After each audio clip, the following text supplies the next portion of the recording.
It was a warm May morning in Wellington, Florida, May 26, 1990, to be exact. The sun had just started to rise when a knock came at the front door of a quiet suburban home on Aero Club Drive.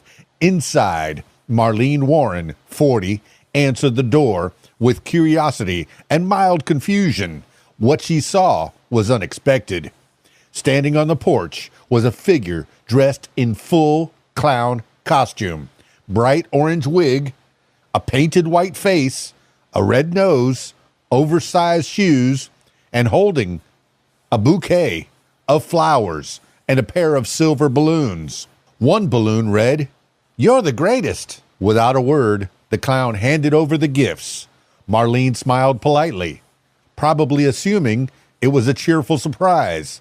Then, in a horrifying twist, the clown pulled a revolver from behind his back and shot her point blank in the face. Neighbors heard the gunshot.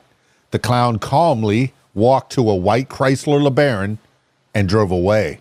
Marlene's son, Joseph Aarons, was in the house. He heard the shot. He rushed to his mother, finding her bleeding on the floor.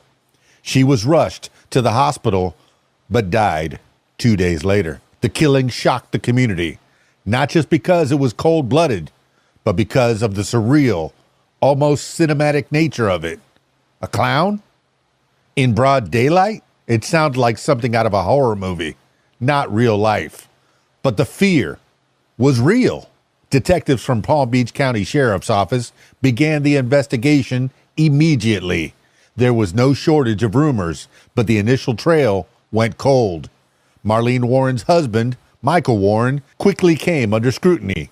He owned a used car dealership and had a reputation for shady dealings. But he had an alibi, and investigators couldn't make anything stick. Then, attention turned to a woman named Sheila Keene. She was an employee of Michael's, and rumors swirled that the two were having an affair. Sheila denied it, and so did Michael, but it's hard to ignore the circumstantial evidence. Sheila bore a resemblance to the clown. Witnesses said she'd recently been buying a clown costume and balloons. A costume shop employee recalled a woman matching her description purchasing similar items days before the murder. A rental car matching the suspect vehicle was traced back to Sheila's name. Still, without physical evidence, no fingerprints, no murder weapon, no definitive proof, the case stalled. For over 2 decades, the mystery remained unsolved. The case became a haunting legend in Florida, a real-life nightmare with a smiling face. Then came the breakthrough. In 2014, new forensic technology allowed detectives to reopen the cold case. They retested the evidence with their DNA techniques that hadn't been available in 1990. Fibers, hair, and other samples were reanalyzed. In 2017, authorities arrested Sheila Keene Warren, now married to Michael Warren.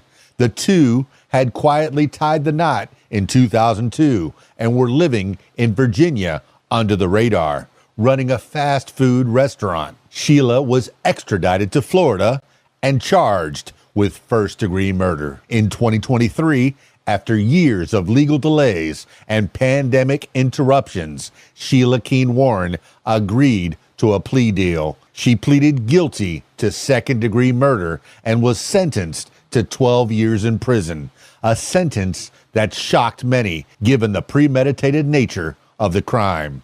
But after 33 years, Marlene Warren's family finally had a measure of justice. Eerie, haunting, real.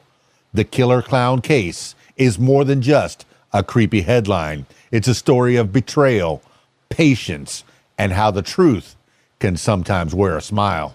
Of course it happened in Florida. KeysDAN, RadioWhat.com, DJLittleRock.com. Peace. I'm out of here.